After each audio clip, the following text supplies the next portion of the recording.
Okay, all set. So we are set to record, host, Jewel. Oh, she's gone? Yes, sir. I'm here. Okay. Jewel, and one thing I wasn't sure about, when was it supposed to go live on the first half to go live on my page? Do you know? I'm checking on that right now for you. Okay.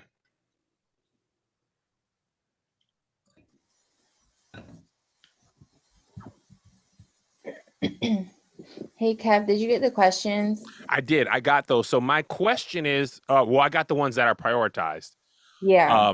If that only gets us to an hour, do you want me to pull from the other questions to make it a 2-hour video?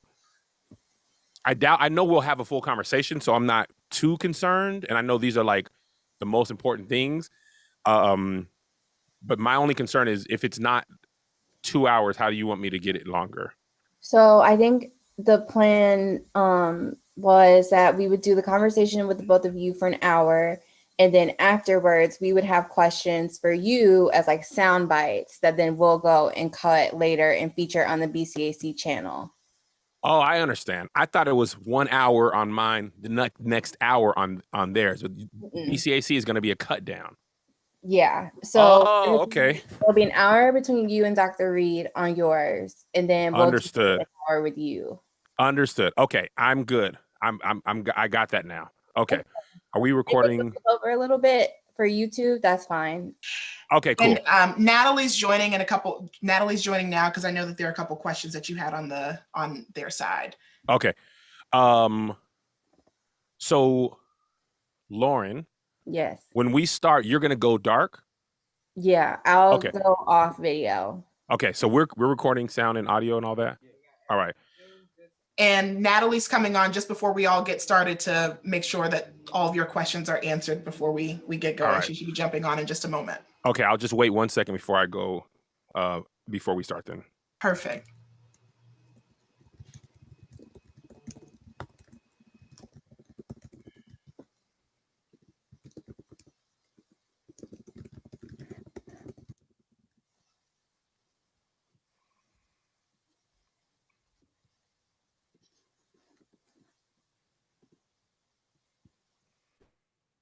And Lauren, while we wait, do you want to just talk through the schedule of how we'll use the 2 hours? I lost sound. Sorry, it was on mute. My headphones. Yes. So many new bells and whistles. I'm always like, So once we, get things kicked off, the goal will be to go for an hour, as mentioned. Ideally, it would have been 12 to 1, but obviously we're just a little behind, which is fine. So we'll just push it a little bit. So after you guys talk, then we will get you, Kev, for probably, it'll be a little less than an hour, just, to be respectful and mindful of everyone's time. But around 1:15, I guess, ideally, Kev, that's when we'll get those questions. We have just like a few like fun questions that we can do as sound bites for you. Okay, totally understand. All good. Great. Okay. Hi, Natalie. Yes, quick questions. Kevin, how are you doing? Good. Yes. My team is recording this redundant a couple of times over. My question is, when is the video supposed to go live on my page? Oh, so when are we going to publish it? So we actually haven't aligned on a timeline yet. Okay. So I don't know if you have a specific uploading schedule, Kevin, that you follow. No, not for this show. This show is just whenever we have an episode. Got it. Post it. So awesome. Good to know. So what I would recommend is both videos to be uploaded at the same time so we can have the max potential for cross promotion, especially since the Dr. Reed video on the BCAC channel, we're hopefully going to be able to provide some internal promotional support for it to be featured across a couple of places on YouTube. So I would say let's record everything and then keep in touch and figure out when the BCAC specific video will be edited and finalized. And then that should be the day that we upload. Understood. Okay. Does that work? One other logistical question. So Natalie, Kevin and his team will provide the second half video to us to work with? Correct. Yeah. Kevin's kindly allowed us to use his Zoom and his awesome studio to film this piece for the BCAC. So Kevin, if someone from your team could just send the raw footage of the BCAC conversation, then they can work here, on. Cam and Amir, we can send everything over right when we're done. Bless you, Kevin, on stage. Thank you so much. And then let's just, I know I haven't given you like necessarily an uploading day specifically, but once everything's done, let's keep in touch, and I can figure out like the turnaround time for the edits for the BCAC Dr. Reed video, and then align with you, and then we would figure out a strategy for uploading at the same time, and then the cross promotion strategies included. Okay, I think I'm good. You good, Dr. Reed? Should I call you Dr. Reed or Dr. Tuckson? Oh, well, Dr. Reed is fine. I mean, we can just do that. Okay, cool. You are a handsome man, Dr. Reed. I ain't gonna hold you, and it don't make me feel no way to tell you. Don't get them eyes checked. All right, I think we're ready to go, ladies and gentlemen. I think we're good. Okay, I'm gonna go off video now. Okay, perfect. Thank you, guys. So, Dr. Tuckson, I'll do a little bit of an intro for the show, just kind of how we set it up, so the audience feels like it's the same thing that we've always had, and then I'll get right to it. And I believe we're recording for just an hour, so the top questions probably will be good. I think that plus conversation, we should be good. Okay. And by the way, I call you Kev, right? Kev, yep. Okay. Kev, it's fine. All right. 1 second here. Let me just make sure I'm all set up.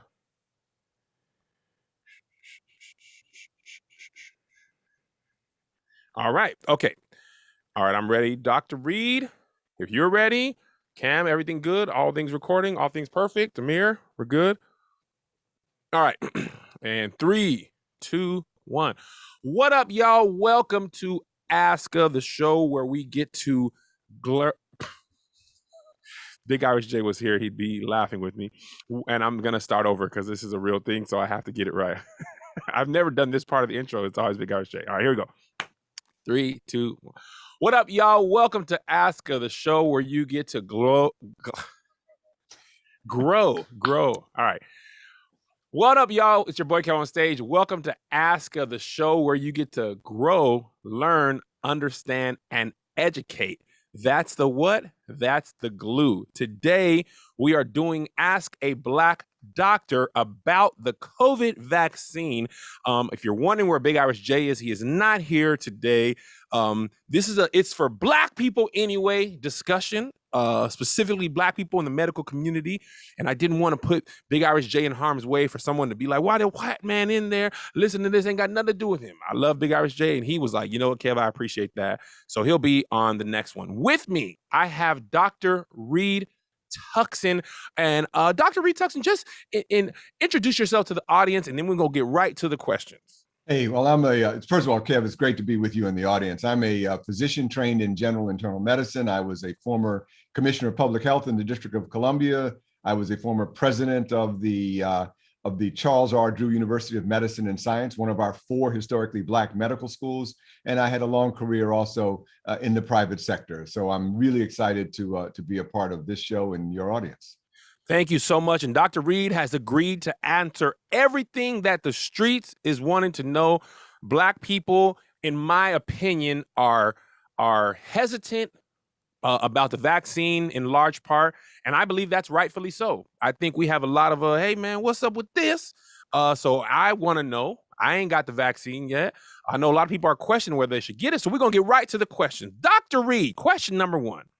Explain the full purpose of what a vaccine is, and for us to understand both sides of taking the vaccine or not taking the vaccine. Well, vaccines are, of course, been in our world, thank God, for many, many, many years now. And we know that all of us have had the polio vaccine, the measles and mumps vaccines. And these are vaccines that basically, these are drugs that come into our body and train our body to recognize that there is a foreign enemy afoot.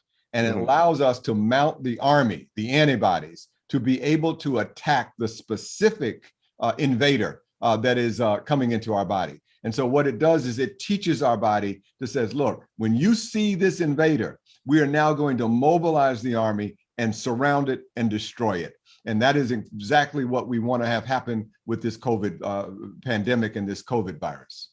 So if we don't take the vaccine, essentially, if our body gets the virus, it has to learn in real time while infected. Is that how it works? That is exactly correct. And each of us is different in our response to that, to how we respond to that virus. As we have seen, and you know that we every day have to be so sad that so many more than 500,000 people have contracted the virus and died from it, that their bodies were unable to fight it off. Other people have been able to get who have been infected, have been able to handle it very well. And then there are many people in between. Particularly, there is a large number of people who we call long haulers, people who have been infected, recovered significantly, but still remain having secondary disease and health consequences as a result of it. So the point, Kev, is that there is a variety of responses that our human bodies, in a very unpredictable way, have had to this. But the one thing we do know is that the vaccines are extraordinarily effective at keeping us from getting really sick and or dying. That's actually part of the, I'm gonna go a little bit out of order, Dr. Reed, if you don't mind, so we can like stay on the topic of the question. I think that's what a lot of people's fears are. And I know this is in here. From what we've all been taught, vaccines take a long time to study, get ready before they're out in the field. In my mind, I'm not a very smart man. I feel like I had never heard of coronavirus, COVID. So I'm thinking, oh, pneumonia vaccine took 9 years. Polio took this many years. This vaccine was available within a year, I feel like. I think we're just about to hit a year where we were quarantined. And I think part of people's fears are, how y'all get this vaccine this quickly? And I don't trust it. I don't even get the first iPhone. Dr. Reed, you want me to get the first shot and then you want to get me twice? Oh, why should I do that?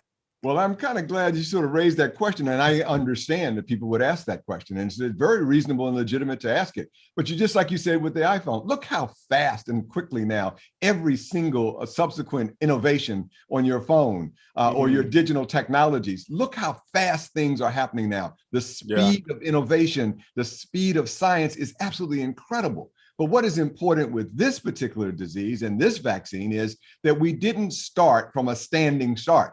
That years ago, when we as a worldwide health community experienced the Ebola situation, the SARS events, we noticed that we were ill prepared as a world research and science community to respond. We had lessons to learn. We said, you know what we've got to do first and foremost across the world? We have to have a disease surveillance, an early warning signs to pick up new viral challenges. And so we did that. We created a worldwide warning system. As soon as this coronavirus was first identified, we knew about it, we found it, and then within 1 week's time, we were able to deconstruct the genetic code, the information that tells us what is this virus, how is it constructed genetically. We knew everything we needed to know about it in a week. Then we were able to take a prototype of something called messenger RNA. This is just a fancy term for a set of signals that are inside of a compound. We were able to take a prototype of messenger RNA that we already had available and then program that prototype to become a factory that would address the specific structure of this coronavirus. So all of that combined allowed us to move at a really rapid pace to be able to find vaccines that would deal with it. So yes, it was rapid. We should be excited about the fact that it was rapid. We should be very excited that the worldwide science community was prepared, it was organized, and it was competent to be able to produce vaccines that we now have learned are extraordinarily effective in record time. This is something not to be worried about or challenging. Something we ought to be excited about and feel great that actually mankind is pretty doggone smart when we need to be. I listen, I'm learning a lot as we go, and we get to the next question, but I have one more question about the vaccine. I've been reading as much, but when you don't know something, I'd be like, I don't know, man. I heard 5G and this was made in the lab, and how they get ahead of it if they wasn't already making it to give it to the people, and when you're unfamiliar, it's hard to weed out all that. But I did read something recently that part of the sped up process was the time in between trials is usually longer. And for this, because it was such a deadly virus and spreading so quickly, the time was compressed in between the trials. Is that true? That is true. And it was done under very thoughtful conditions. So normally what would happen is we would test a new drug, a new vaccine, whatever. We would test it in a very small number of people just to make sure that it was safe and it wasn't going to result in death or serious harm. Once you've kind of passed that hurdle, then the second step is you enlarge the number of people that you study it with. And you're starting now to look and see what are the different doses, what's the right dose, and what are the consequences of different doses of that. And then third, you study it in a very large population of people, and so that you can really now be to have great confidence in the fact that the new vaccine or drug is effective and safe. What we did this time was to sort of run all three of those simultaneously, given the urgency of the problem and the threat to human life. We decided to run those sort of simultaneously, so they're happening all at the same time. That caused the process to go a lot faster. We are still, as the vaccine is still being administered to people around the world, we continue to study, continue to monitor, continuing to have very high vigilance to make sure that everything that we have learned continues to be true. So that is exactly right. It was done in a more fast forward way. It was done safely. It was done thoughtfully, and it was done responsibly. Let's not forget again that in this country alone, more than 500,000 people have died. We needed to move fast. I get that, Dr. Reed. I'm going to go on to the next question. This is what the people are saying, Dr. Reed. Why should I trust the medical community that has historically treated Black people poorly? For example, the Tuskegee experiment. Could you speak to that for those of you who don't know about the Tuskegee experiment, and then answer the question of why should we trust the medical community? I want to be very clear on this point, and all of my colleagues as Black health professionals, we are from the Black community. We are Black people. We are your neighbors. We are your friends. I am raising my Black sons and my Black grandsons. And so I am of and from the community itself, and I understand well why we have legitimate distrust in this country. So there's no fooling around about that. However, we also need to know that distrust should not lead us to kill our own selves because we don't trust. The Tuskegee experiment is a very important lesson. It is a study that occurred in the 1930s, is when it began. And it was a study that took Black men who were known to have syphilis and to study the effects of that disease on their body if in fact that disease was not treated. The horror of that study is that in the 1940s, we knew that a drug that we all know now, penicillin, was extraordinarily effective at treating that disease. But those representatives in that study were not told that they were that there was a treatment, and they were not given that treatment. And so from the 1930s and 40s up until the 1970s, these men were followed to see what would happen to them, but they were left untreated. As a result, they got ill, they died prematurely, and they also spread that disease to others. The point is this: while we have every reason to be outraged at that, remember this: the reason that it was outrageous was that there was a treatment that would have stopped them from dying, and it was not given to them. I really hope and pray that no African American would be self-willing to know that there is a vaccine that will protect them from serious illness or death and decide to withhold it from ourselves. Not the white man holding it from us. We ourselves decide to do what the white man did to us in the Tuskegee syphilis study. That is extraordinarily important. And one other thing, Kev, which I think people really need to understand, that the 2020s and 2021 is not 1930. Back in those days, Black people had no power. had no authority. There weren't any Black people in charge of any of the research decisions that were being made for those Black men. Today, Black scientists are involved at every level of the process. The Moderna vaccine, for example, was created in large measure in Dr. Tony Fauci's lab with the leadership of Dr. Kismeti Corbett, a young Black researcher who led the team. And so this is very important. The people who are approving the vaccines for safety and effectiveness on that committee are two of my colleagues, African-American physicians and researchers who are reviewing it. So the point being that there is today a level of oversight and responsibility that did not occur back then. And the last point, Kev, that I really want to make sure we also understand is that there were significant changes made to the American requirements for research as a result of the Tuskegee study. And that change meant that there have to be what we call institutional review boards, a fancy way of saying review committees that have to review every single study that is done in this country. And on those review boards must be community-based people and people of color as well who are participating in those. So, Kev, the final analysis is today is not 1930. And please don't let anyone use the Tuskegee syphilis study as a reason to do to us what the white man did to us in 1930s.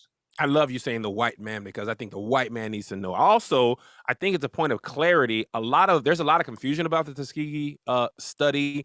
A lot of people believe they were given syphilis. And from what you said and what I've read, they already had syphilis and they thought they were being treated and they weren't. So I just think that's an important distinction for a lot of people out there, unless I'm mistaken, Dr. Reed. No, you have got it exactly right. They were not treated. Treatment was withheld from them when we knew that that treatment would have solved their problem. Ladies and gentlemen, there is a treatment, a vaccine that would solve our problem that we should have access to, especially because we are being hospitalized 3 times the rate of others in this country, and we are dying twice as often. If anybody deserves to have access to a safe and effective vaccine, it's our community. And how dare anyone try to hold back our access to that which will save Black life? I have an undying love, Kevin, for Black people. And I am absolutely adamant about this point. We must have access to those things that will save our lives. Listen, at first I was completely skeptical about the vaccine. Then when it was available in Black and brown communities, where I live first, white people were sneaking in and getting it first. And I said, hold on now, shoot, hey, if it's bad, why y'all taking it from us? I don't want y'all to skip ahead of the line. One of the first times y'all got to wait. And now I'm like, I don't know about it. I feel like, you know what I'm saying? Just maybe it'd be okay because y'all ain't gonna about them taking it. Hey, okay. Man, I can't tell you, Kev, how many times I've been on radio shows, talk shows, and whatever, and have Black folks say to me, hey, you know what? I ain't gonna be no guinea pig, and I ain't gonna be first. Well, guess what, brother? You ain't first. And you wasn't gonna be first, because anytime in the history of the world, or at least our experience with white America anyway, anytime there is something that is in scarce supply but life-saving, guess who's gonna get it first? Hey. It ain't gonna be you. And so we need to really understand. And by the way, for those who decide that they don't want to be first and they're waiting for some others, let me give you a number to tell you: 275 million doses worldwide of these vaccines, 80 million people in the United States. So if you've been waiting for somebody else to find out what's going to happen, you got 275 million people who are already ahead of you in line and 80 million people in the United States. These people are already taking it? Absolutely. We got 80 million people in the US of A? Have had at least one dose. Wow. Okay, that actually brings up another question. A lot of people's fear is what I'll call the mesothelioma effect. People feel like, okay, I got it now. Boom, I'm good. I ain't get the vid in 2021 or 2022. But in 2032, my eyeball fell out. I'm watching TV and scroll down. If you took the vaccine in 2021, you may be entitled to compensation. How do I know that there's no residual effects of this vaccine that can't have been studied because everything's happening kind of in real time? Well, brother, I took away my license to a crystal ball. And so I don't know anybody who can answer that question absolutely, that who knows what the heck would happen, 100 years from now. Right. I will say this vaccine has been studied intensely. And as I've mentioned, 275 million people around the world, 80 million in the United States, they're doing fine. And we are not seeing those problems. But we will always, and I can't underscore this enough, we will always be studying over time the impact of these things, just like we study every drug over time. Who knows with anything that we take that there could not be the theoretical possibility. But I would just say to you that one thing that is not theoretical over time, and that is this: 520 million people are dead from it. So you just play the odds. What's the risk million or 1,000 ratio here? 520,000 are dead, right? Not million. Oh, I'm sorry. Excuse me. I didn't mean. I apologize. I was like, I'd have missed a number, Dr. Reed. But 500,000 people. Half a million people are dead. And so my point being that, Kev, the risk-benefit ratio is very clear. The risk that you have of getting this disease and dying is so overwhelmingly more than any concern you may have about the vaccine that it really is a simple mathematics equation. I think that's kind of what I'm kind of realizing in thought. If you say, I'm not taking the vaccine, you are still at risk. It's not like if you take the vaccine, there's, of course, we don't know, you can have some risk, blah, blah, blah, but at least you are more adequately protected from what you're saying. If you don't take the vaccine and you come in contact with the disease, you're still at risk. Extraordinary risk. I mean, again, the numbers, 520, 500,000 people. So remember that we've had the natural experiment. If you want to know, what will happen if I don't take the vaccine? Well, guess what? Black people, you will die twice as often as white people. You'll be in the hospital 3 times as white people. And the numbers are now well over 500,000 people. So you don't have to wonder what will happen. We know what will happen. Yeah. And by the way, Kev, let's remember this too. The virus that had been the cause of 500,000 people dying, that virus today is slightly different than the virus than we started out. The viruses that the virus has mutated, changing its character, is more transmissible and we think more lethal. And so that brings up a great question. That's very important. That's the question that I have the strongest one. I'd love your answer. Is the vaccine, or how well is a vaccine able or capable to prepare me for all these strains? I've heard about a UK strain, a South African strain, a Brazilian strain, and, certain places have all 5. And was the vaccine made for the one that we, thought happened in October of as early as October 2019, but, February, March of last year? If it's for this one, how can it be prepared for the next one? And the vaccine's not as capable to handle the variants. Like, talk to me about that, because all this stuff, I'd be like, bro, I don't know nothing but nothing. And I don't trust the people telling me what to say, but I trust you, Dr. Reed. You know enough to ask the right questions. And those are good questions. And there are lots of people in your audience who are asking that very same question. So here's what we need to know. Number one, it is a natural phenomenon of all viruses that they will mutate. They will change their structure as they go along the process of engaging with human hosts.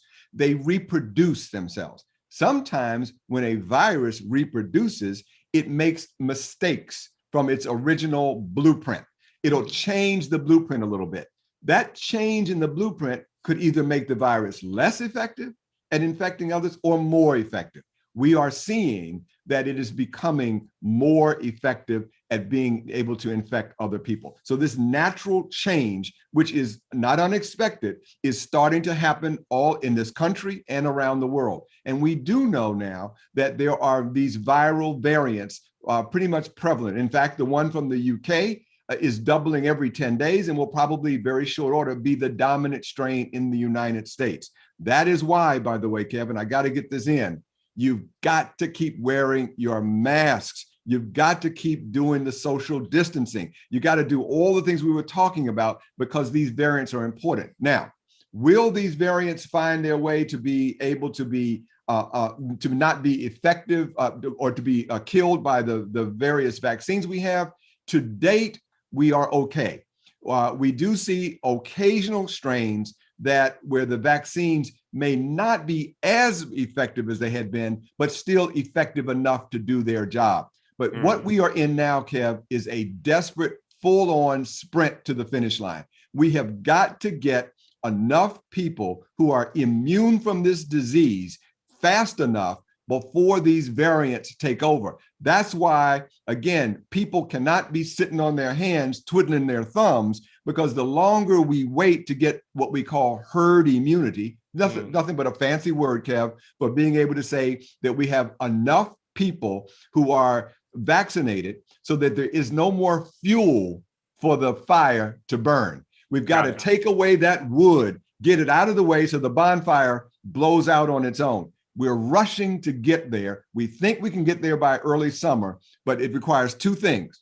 Number one, when it is our turn to get the vaccine, get it. And number two, we got to make sure that adequate supplies are being available in our community. And these racist people who are trying to do voter suppression and other ways of harming our community, we got to make sure that those officials in charge of trying to hurt us in every way they can do not make decisions that say, hey, you know what? Black folks don't want the vaccine anyway, so let's take it and give it to the white community, because that's what will happen if we don't care, if we're not careful. That's actually something I hadn't thought of. Man, that's actually like, I can easily see that happening. It's basically the same thing that happens in voter suppression, but in the opposite way. And on that point of the vaccine, I've read that, and correct me if I'm wrong about the stats, Moderna and Pfizer are somewhere between 90 and 95% effective with the 2 doses, and Johnson & Johnson is somewhere around 65% effective. What does, but with 1 dose, what does that mean to laymen like me? Explain to me like I'm 5. Why would a vaccine, which seems like a little over 50% feels like 50-50, and we don't know, man, just take it. 95% is like an A. So what does that all mean, Dr. Reed? I don't know. So first of all, recognize that we need to focus on what we want the vaccine to do. Okay. And right now, our focus for these vaccines is to keep you, once infected, to keep you from becoming seriously ill or dying. What the 2 drugs, the 3 drugs that we have now, are extremely effective at keeping you from becoming seriously ill and dying. The J&J vaccine is 85% effective at keeping you from getting seriously ill and 100% effective at keeping you from dying, according to the data we have today. So that is extraordinarily important. The difference is that 65% is what they report in terms of you getting symptoms, not seriously ill, but symptoms. But the other thing you need to realize, 5-year-old Kevin, is that the Pfizer and Moderna vaccines were studied earlier than the J&J vaccine. The J&J vaccines study populations came later with new forms of the virus, more significant challenges in our society during those times. And so it isn't an apples to apples comparison. It was different times. And so it's not really fair to judge those head to head like that. But at the end of the day, the take home message is this. What do I want that vaccine to do? I want it to keep you, 5-year-old you, from getting terribly sick and or dying. And all 3 of them do a terrific job at that.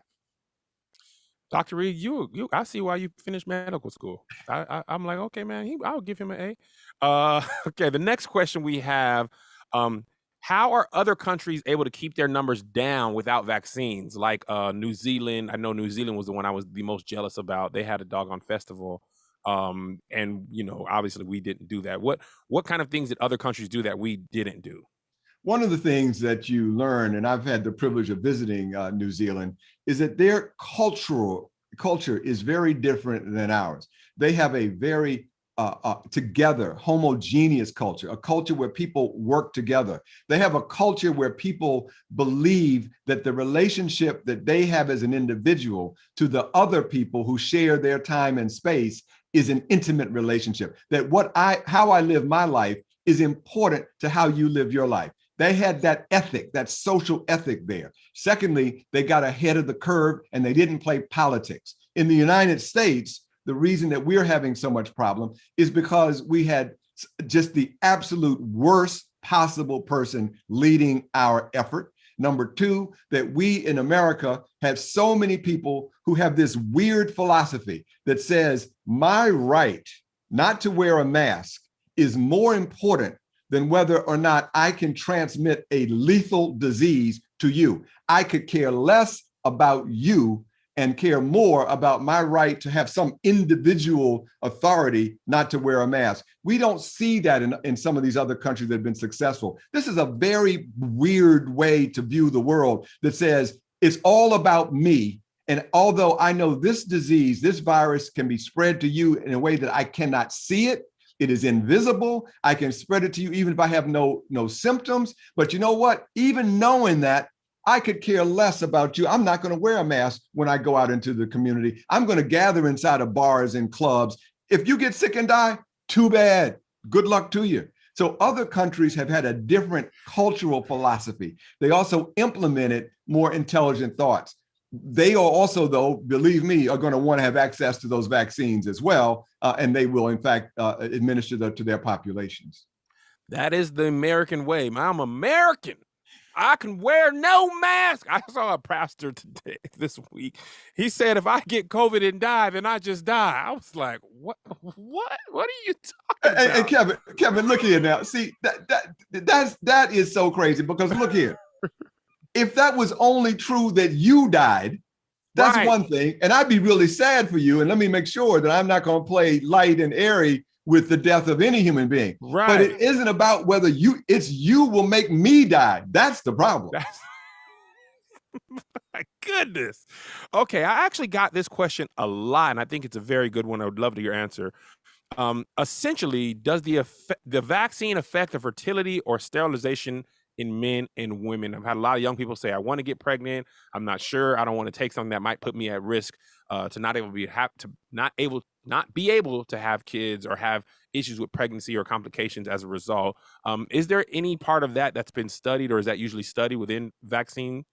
One of the things we have a lot more to learn, and again, people who do the kind of work that I do have to always be honest with our population. And as we say, what do we know?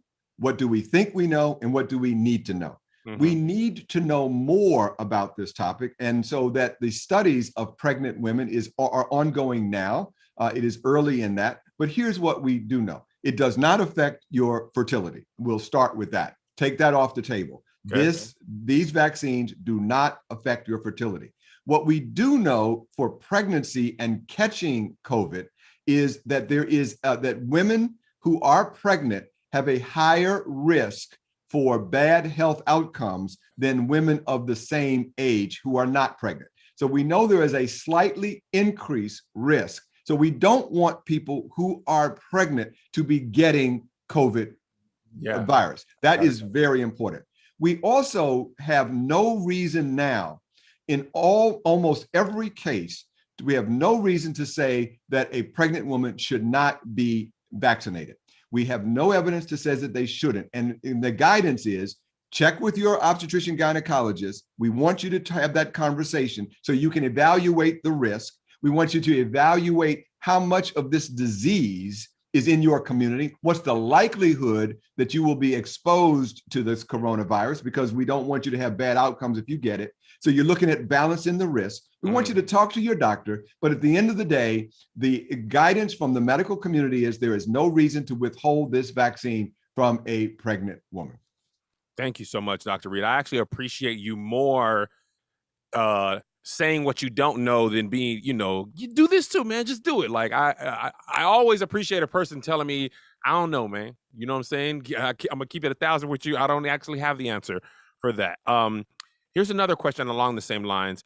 How safe or dangerous is the vaccine for those who struggle with autoimmune disorders or diseases who are already on autoimmune depressing medications? Right. Very good question again. For people who have these kinds of serious health challenges and have obviously a relationship with their health provider, they should always check first with their doc. That being said, we want those people almost always to be vaccinated, because we want to make sure that we build up your immune system to be able to fight this off. Because if you are already in an immunocompromised status, you do not do very well fighting off this disease. Same thing for people with sickle cell disease, people with high blood pressure, people with pre-existing heart disease.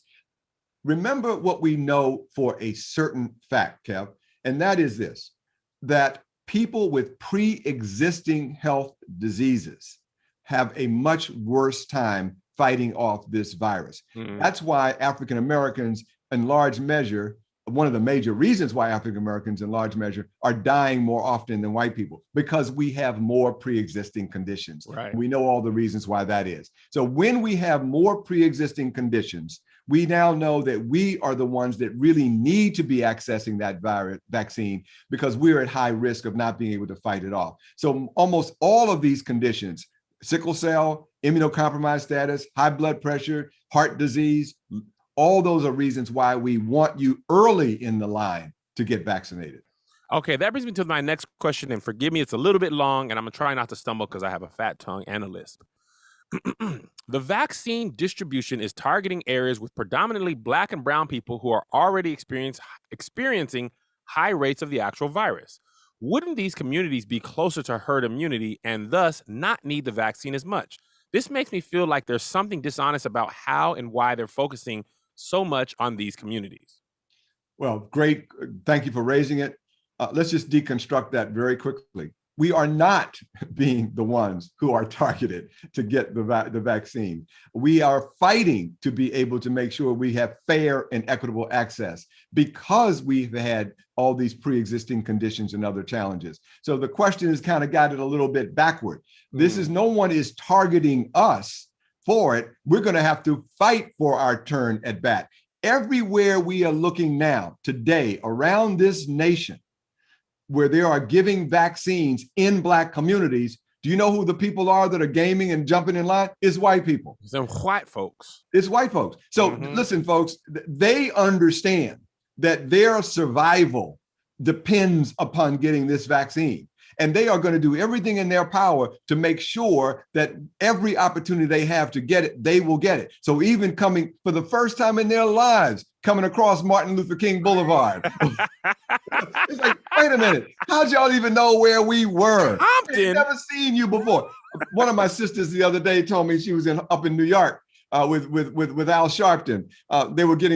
He was getting vaccinated, and they were looking out over at the coffee shop adjacent to the center, and all these white women with fur coats on and jewelry all over their bodies were just waiting for the clinic to say, okay, we've got a few extra doses left because not everybody showed up, and they're ready to descend upon to get their doses. Yeah. So man, listen, I tell you, my brother, all of our brothers and sisters in the audience, you are not the ones being targeted. You're going to have to fight for your doses. Man, so looks like I've been thinking about this all wrong.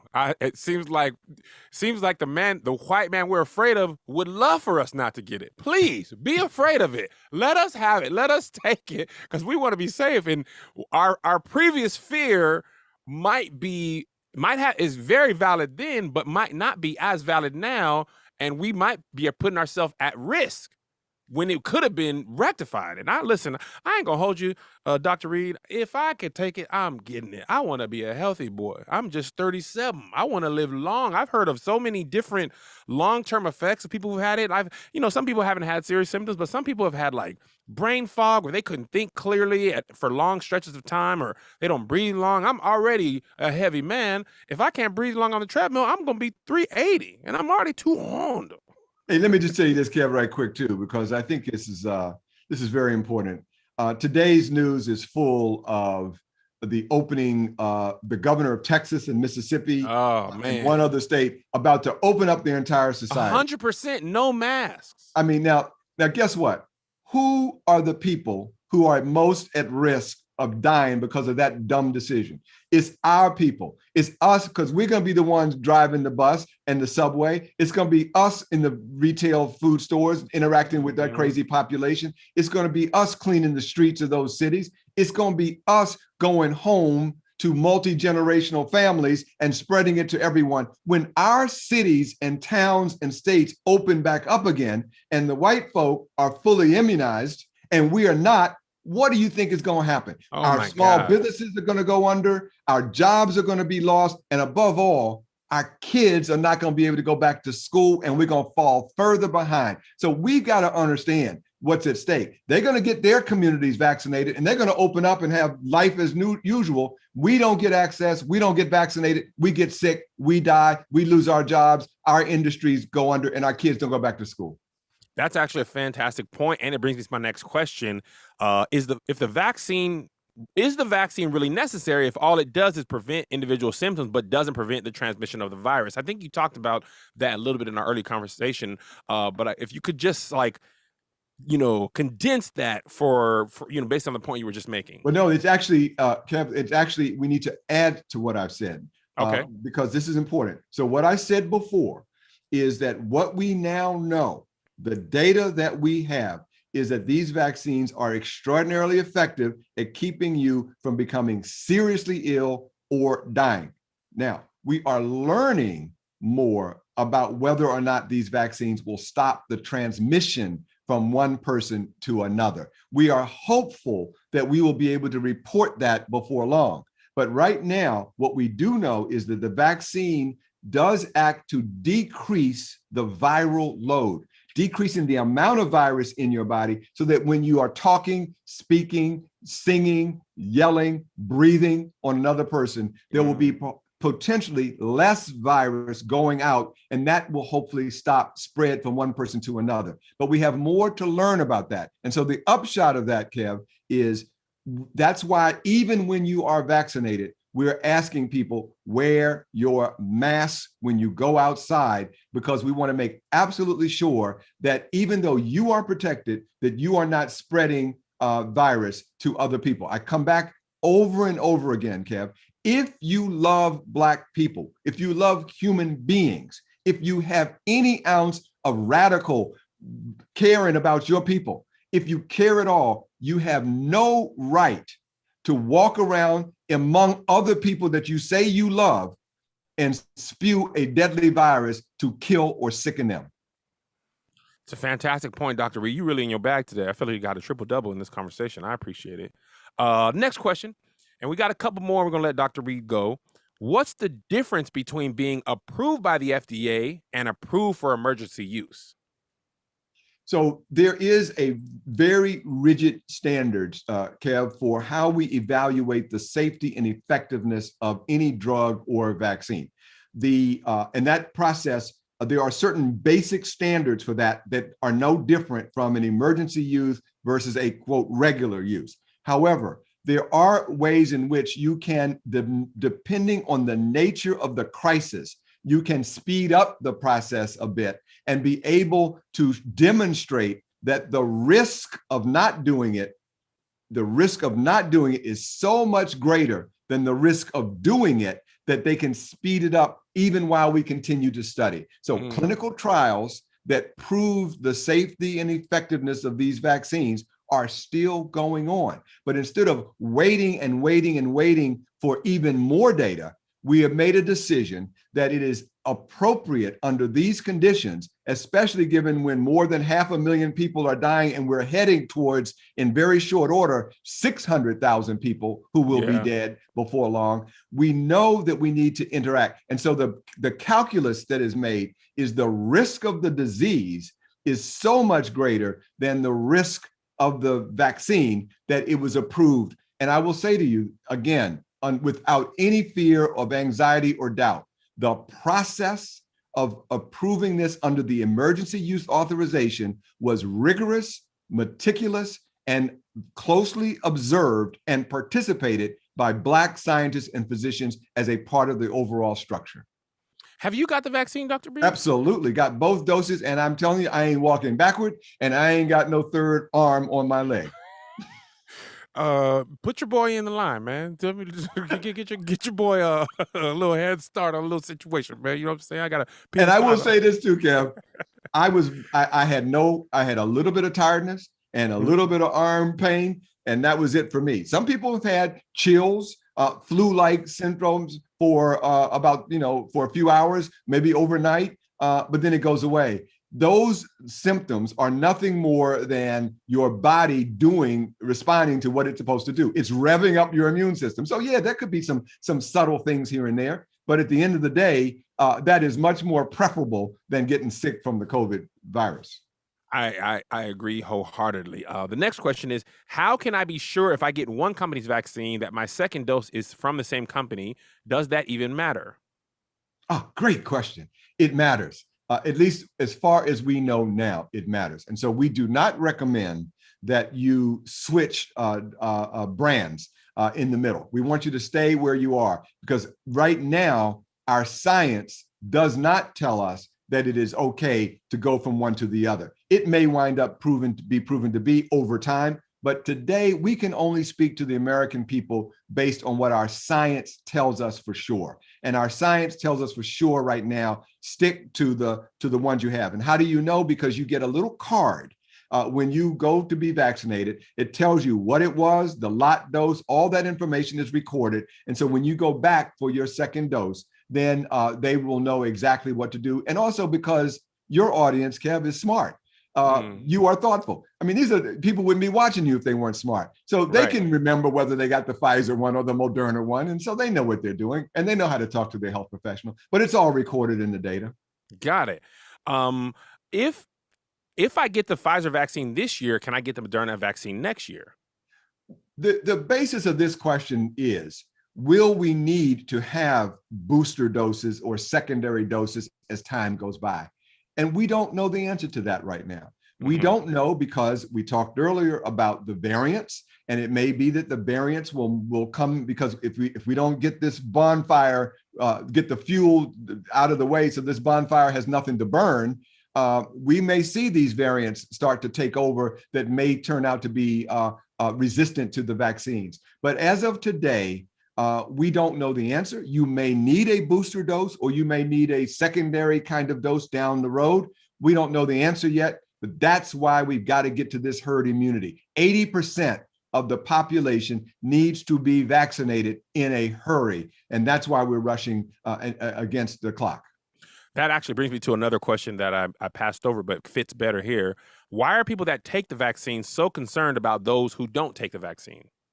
The reason that people who take the vaccine are concerned about those who don't is because they care about humanity. They care about what happens to the rest of us.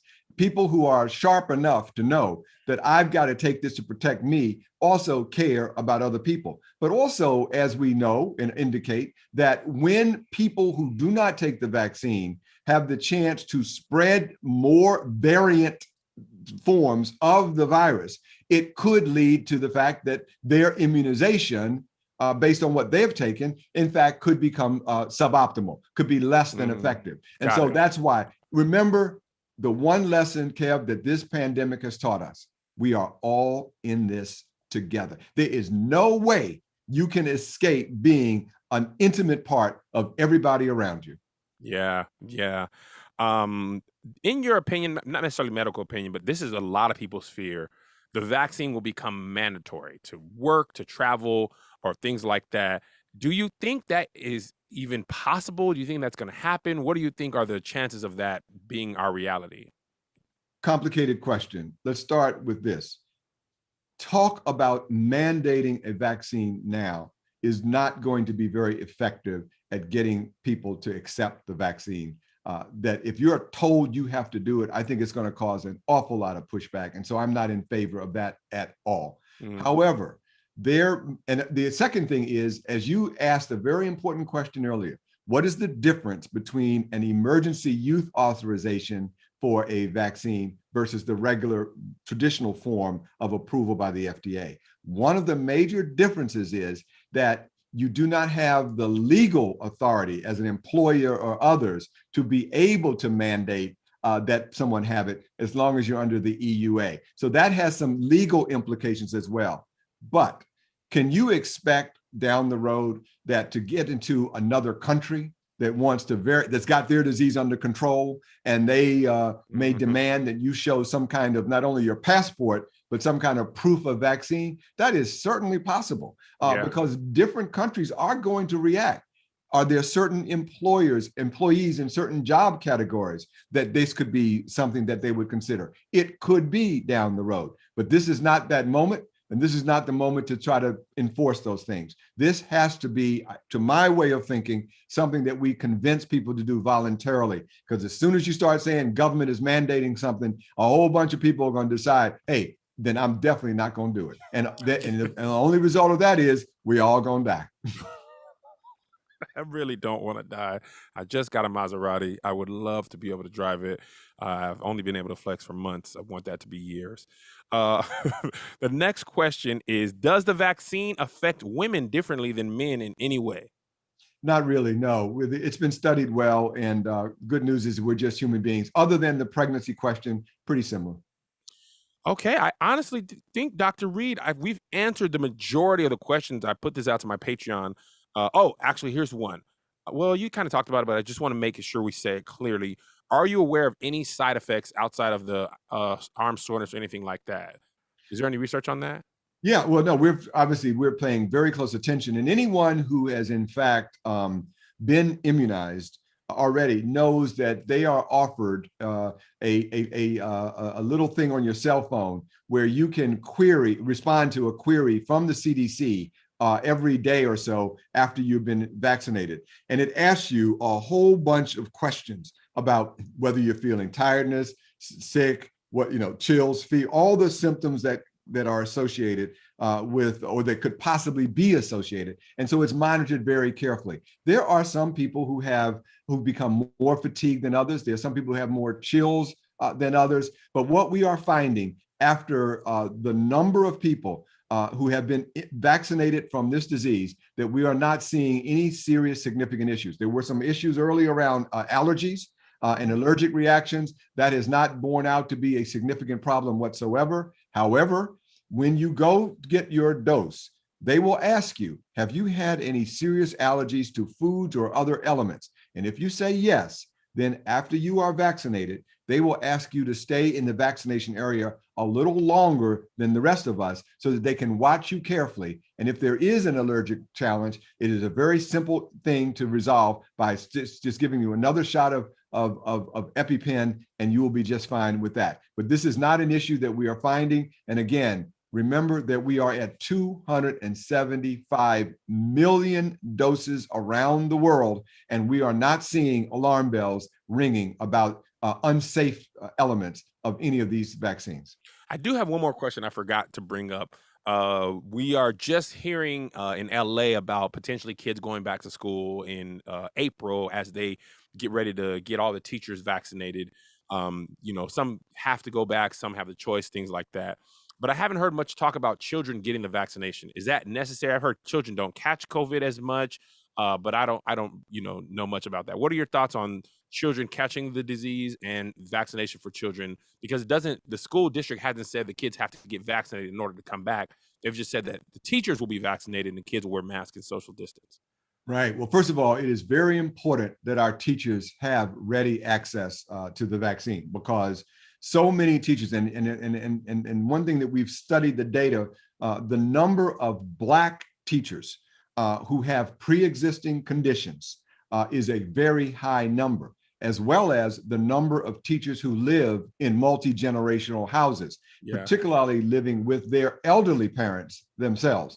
And so it is extremely important that we do not put our teachers, and let me hasten to add, our food service workers, our custodians in those schools, we should not be putting them in harm's way and making them risk not only their lives, but the lives of their family members by taking a disease home. So it's very important that all of those people are in the vaccine pool. But having said that, we have not had the opportunity to fully study the impact of these vaccines on children. Children are not little adults. They are very different. And so the current recommendations for access to these vaccines today, depending on which one you take, is that it is safe for kids 16 and above or 17 and above. So this is still being studied actively, and we have a ways to go before we will be able to have the science to, I've been speaking, Kev, very forcefully on certain points. I've been adamant about certain points, but as you've noted, when I cannot be adamant about a point, I have to admit it. And right now, we cannot be adamant about the effect of these vaccines on children. More studies need to be done, and those are in process today. We have a lot to learn. But you do ask, Can kids spread the virus? Absolutely, they can, and they do. And can kids get sick from this pandemic? Absolutely, they do. And one of the things that we are seeing is a syndrome in kids that involves multiple elements of the child's body, multi-inflammatory syndrome, which affects multiple parts of the body. We're trying to understand more about which kids are at highest risk for that, but it is a serious issue. So no, do not walk around believing that children are immune naturally from this, that they cannot get sick or that they can't spread it to others, because none of those is true. All of those are true. They can get sick, they can spread it, and it's important that we recognize that. I appreciate that, Dr. Reed. Before I let you go, is there anything that we didn't get to, or any kind of final points that you want to leave people with who are, who might still have some more questions, anywhere they can get more information? Just any final thoughts? I would urge people to, first of all, consult their Black doctors for anything that you're unsure about. We as Black physicians have taken a pledge, an oath, and we said to our community, we started, the first sentence of the oath is that we love you. We have an undying love for Black people, and you can trust us to tell you what you need to know. So please consult that. But the second thing I would say is this: I absolutely understand why we are distrustful of this society. I am of and from the community, and I get it. But the one thing I do get also is that I'm never going to let somebody who hates me and my reaction to that hate further kill me. I am not going to hand a sword to the Ku Klux Klan with my distrust and say, here, use this and kill me with it too. I am not going to be a complicit participant in my own destruction. If there is a vaccine that will save me and my family and my community, I'm going to take it and save my life. And I'm not going to let the agents and provocateurs, the Russian bots, the white supremacists who have invaded our social media, I am not going to fall for the okie doke. I refuse to let white supremacists create mistrust in our world that causes us to kill our own selves. Never will I stand for that. Dr. Reed, I appreciate you. I mean, you have answered literally every question that I had. You've answered a lot of the questions that my audience has had, and I think therefore a lot of questions that a lot of Black people have had. I appreciate you for not admonishing Black people for being distrustful of medical community, because even outside of Tuskegee, you talk about Black women in pregnancy, and they have a high risk of dying giving birth, and Black people are not listened to by their doctors. Like, this is not all Tuskegee that has given us the pause from the medical community. And I appreciate you for not saying, man, come on, man, it's okay now, but at the same time, this is a risk thing either way you slice it. Whether you take it or don't take it, you are going to be at risk. So I love to at least have a more informed decision after talking to you now than I had prior to talking to you. People who are watching, please, please, please listen to what Dr. Reed says. This man gives me no reason for pause or concern. I feel like he has no reason to want to hurt me. I feel like he might invite me over for dinner. I feel like, I'm not sure, but I feel like wear your mask. Okay, I wear my mask. Wear my mask. We can stay outside and have a cookout. You know what I'm saying? I got to come in.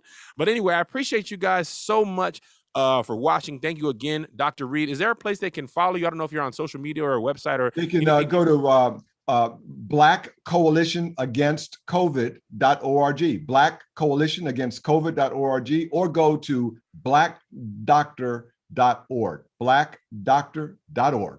Well, there you have it, ladies and gentlemen. Do more research. Take care of yourself. Take care of your family.